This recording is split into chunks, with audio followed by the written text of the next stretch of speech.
అయోధ్య రామ మందిర రద్దుకి టీటీడీ చేసే సలహా సూచనలు ఏమిటి?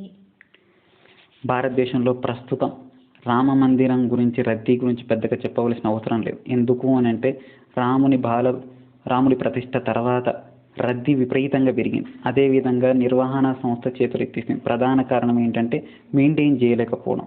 అంతేకాకుండా అక్కడ ఉన్నటువంటి పరిస్థితులు విపరీతమైనటువంటి ఉండడం. ఎందుకు అని అంటే ప్రధానంగా వసతులు కల్పించలేకపోవడం ఒకటి.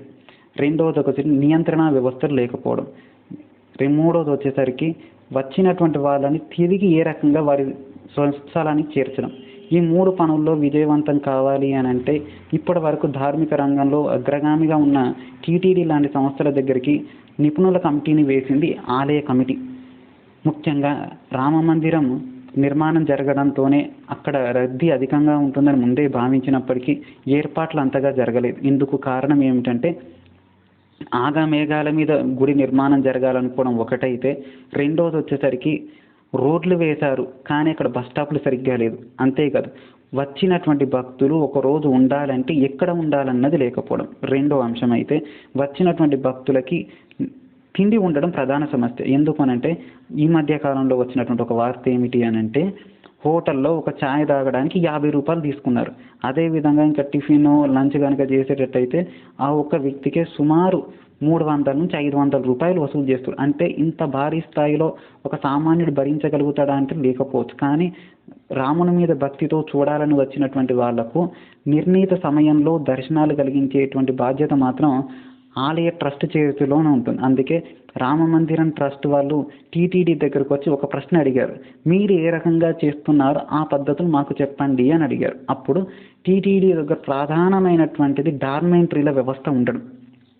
దీని ప్రధాన కారణం ఏమిటంటే ఒకటేసారి 4 లక్షల మంది వచ్చినా ఒక్కొక్క డార్మెంటరీలో సుమారు 2000 నుంచి 3000 మంది ఉండగలిగేటువంటివి ఉన్నాయి.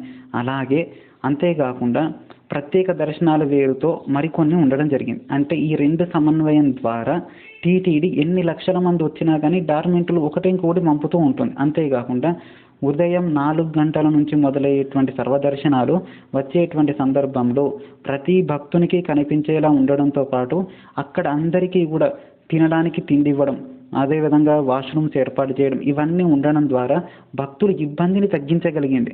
అంతేకాదు చిన్నపిల్లలు కనుక ఉండేటట్లయితే డార్మెంటరీలో పాలను అందించడం, అదేవిధంగా తల్లులు కనుక ఎవరుంటే వాళ్ళకి కావలసినవి అందించడం, తద్వారా టీటీడీ భక్తుల యొక్క అవసరాలను తీర్చడం వల్ల, వాళ్ళ యొక్క ఆకలి బాధ తీర్చడం వల్ల వారు ప్రశాంతంగా ఉండగలిగారు.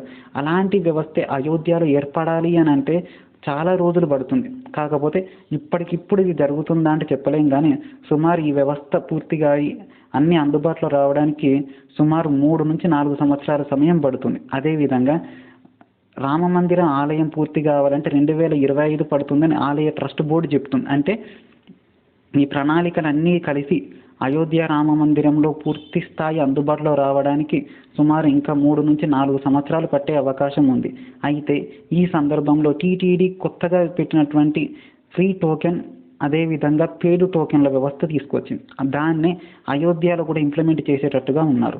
దీని ద్వారా ఏ సమయానికి ఎంతమంది వస్తారో వాళ్ళకి టోకెన్ వ్యవస్థ ఇవ్వడం ద్వారా వాళ్ళు దగ్గరగా రావడానికి ఉపయోగపడుతూ ఉంటుంది. అయితే ఇక్కడ మరొక చిక్కుముడి ఏంటంటే హనుమంతుడు ఆ క్షేత్రానికి రక్షకుడు.